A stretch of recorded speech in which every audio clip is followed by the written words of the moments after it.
Hi, it's Jonathan Traghi. I'm here today with Matchroom head promoter, Eddie Hearn. How are we doing? Head promoter. I like that. No, I like that. It's good. It's good. Yeah. Not had that one before, but I'll take it. Head promoter. Say that one, right? Okay. Yeah. How are we doing today? I'm all right. Doing good. Doing good. Excited for Saturday. And you felt the presser went well? Yeah. Yeah. As always, you know, we do probably one of these a week now, so it's. I think we have to get a new format soon. Right. Fancy dress, maybe, or you know, live questions, or I don't know. Yeah. I think in time we'll have to just change the format a little bit. Just jazz it up a little bit, maybe. Yeah, no, I like those ideas. Yeah. Okay, I'm going to jump straight in now with the sort of fight that's on everyone's lips at the moment, Froch Groves, obviously. I just wanted to ask you a couple of questions to clarify about fighter contracts, because I know that with George, I know that you'd expressed an interest in re-signing George even prior to the first fight with Froch, with Carl. And then following the fight, you also confirmed that you'd welcome him with open arms as a Matchroom fighter. What is the contractual situation now, from your standpoint as a promoter, with George? Is he a Matchroom fighter now? Well, some of what you said was true and some wasn't. Before the first Froch fight, his contract actually ended with us at the end of September, and that fight was in November. Because of everything going on, I made no play to re-sign him, if you want. I'm not one of those invasive or demonised promoters who makes you sign a contract before you fight, otherwise this fight will not happen. If you want to be with us, you want to be with us. I believe that any UK fighter should want to be with Matchroom. I think we've got the best opportunities and the best platform. So, and the position that George was in was, if he wasn't to beat Carl Froch, then, of course, as I said in everything, we'd welcome him with open arms. And if he did beat Carl Froch, we'd welcome him with open arms as well. And if he did beat Carl Froch, he would have been a box office fighter. And, our involvement with Sky would probably lead him to be working with us. So I was quite comfortable with the position. Then with all the dramas and the controversy of the first fight, it was so difficult to make the rematch that to throw in the politics of also signing with us as well was just another obstacle to overcome. So I didn't see the need to try and do so, and I feel as though it's the same kind of position going into the first fight. If he wins, I'm sure we'll work with him on Sky Box Office. If he doesn't, then I'm sure we'll work with him anyway. So again, it's not, I don't make fighters sign contracts just to accept fights and try and hold them to ransom. If he wants to be with us, he wants to be with us. So, but at the moment, he is not under contract with a promoter, and I don't think he needs to be. We negotiated the fight with him. He's in a good position, and of course, probably his decision moving forward will hinge greatly on the result on May the 31st. Yeah, and something I've noticed in the build-up to the rematch, sort of during the build-up to the first fight, I thought you were, obviously you have a close relationship with Carl, but I think you remained more impartial. I think maybe, is it fair to say that in the lead-up to this fight, you've been more vocal in your allegiances towards Carl? Not really. I mean, I wanted Carl to win the first fight. I want Carl to win the second fight. I think that it's only right as his promoter to support him. Yes, he's a client. Yes, he's a friend. I like him a lot as a person and as a fighter. I like George Groves as a person. I think he's a great fighter. But I've got it's a different relationship with Carl Froch. He's a good friend of mine. So, and I believe he's going to win the fight. Yeah. So, I believed he was going to win the first fight. I knew how difficult it would be. Yeah. He did win the first fight, obviously in controversial circumstances. But this is, no result in this fight would surprise anyone, I don't think, but maybe it's an emotional prediction that I'm making, that I believe Carl Froch will win the fight. But that's just what I think, and I say it, I'll see it, and I don't think I'm any more vocal or less vocal in the lead up to this fight. I still want Carl Froch to win. I wanted him to win the first fight, and but again, once the bell goes, it's the best, may the best man win scenario. Yeah, and did you? I can't recall vividly. Did you accompany Carl to the ring on the first fight? Yeah, and obviously he will be in this fight as well. Okay, fair enough.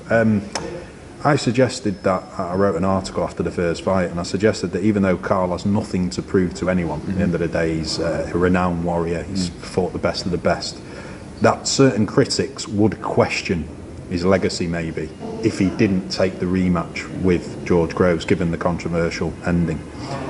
Is that a fair statement? Yeah, I believe so. Yeah, I think that's fair. I mean, it's strange almost, but I mean, like when we were looking at the options, you know, people talked about there weren't options. There were definitely options, and those options mainly revolved around Chavez Jr., Golovkin, Ward.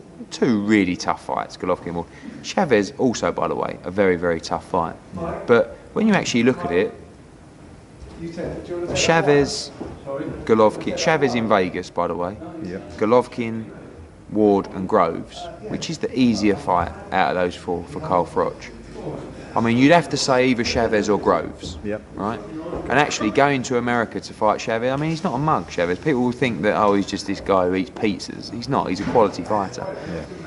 Then stick all the money into the pot and know that Groves is by far the biggest payday. So, you know, everything sort of, and also put into the pot that the British public and the broadcaster wants you to fight George Groves. Really, it's half a no-brainer. It was only the, you know, the rivalry, the animosity, the egos that were standing in the way. If everybody was sensible, probably from day one, everyone would have gone, this is the fight, nice one. You know, but it wasn't like that at all. It was, no, let's look at other, okay, sure. You know, as a promoter, I'm talking to Carl, I have to present all the options to him. I knew what the biggest fight was, and I think deep down he knew as well. And obviously when the IBF called the rematch, there was no turning back, because I believe Froch would have fought Groves anyway, but Froch would never vacate a belt, so it was always going to happen.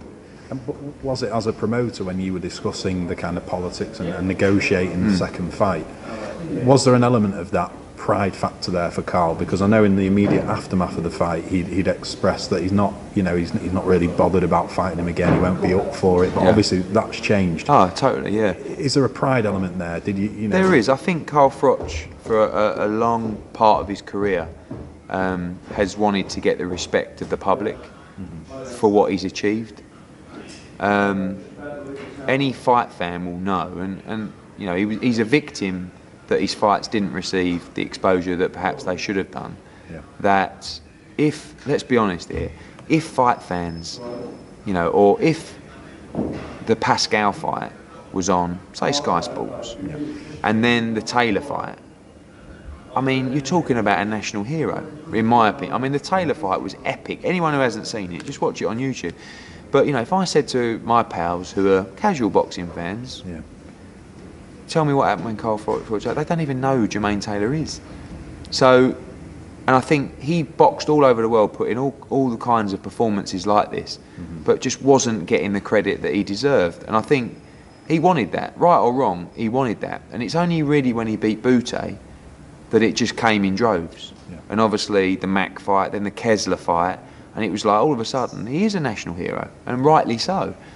And then through the Groves fight, and mainly because of the post-fight interview, he, you know, he probably, well, he definitely gave a poor post-fight interview, and a lot of the public turned around and said, I don't really like the way he behaved there. You can back him up and say, listen, they've just punched holes in each other for 9 rounds, and he doesn't really like George Groves, and he wasn't really in the right frame of mind to have that conversation, but you're judged on certain instances. And I think that what Carl's always done is given people fights they want to see. So it would have gone against his ethos to just not given the public the fight they want to see. And when you look at how quickly the fight sold and the demand of the fight, you know that if it wouldn't have happened, it would have affected not just Carl Froch's career, but probably the sport of boxing as well, because we need fights like this. Absolutely, yeah. In a recent interview I did with Joe Gallagher, he kind of likened getting the nod for Wembley with one of his fighters as sort of like getting a golden ticket to Willy Wonka's chocolate factory. I was just going to ask you, you know, have you been sort of bombarded by fellow promoters, fighters in your stable, trainers, to let their fighter be on such a monumental bill. Definitely fighters, you know. And the main problem with the show is that, you know, the first fight will go on at probably 6:30, and the main fight will start around 10 p.m. So you're really only looking at 3.5 hours of action, undercard action. So you're looking at 3 championship fights, 12-round fights, and then probably a 6 or an 8-rounder. So you've got Anthony Joshua, you've got James DeGale, and you've got 2 others, which is likely Kevin Mitchell and another one that will be announced later. So there's not a lot of opportunities. You know, for a normal undercard, we'd put 8 or 9 fights on. This undercard will have 4 fights, but it will have a lot of high quality stuff. But, you know, every fighter would love to be on it. It's one of those memorable nights in British boxing history. Yeah. Unfortunately, we've probably got 30 fighters and not enough space for all of them. But let's hope this is the first of many of these kind of nights. And would it be fair to say that pretty much all 30 fighters in the stable have texted you at some point? Yeah, pretty much. Yeah, pretty much.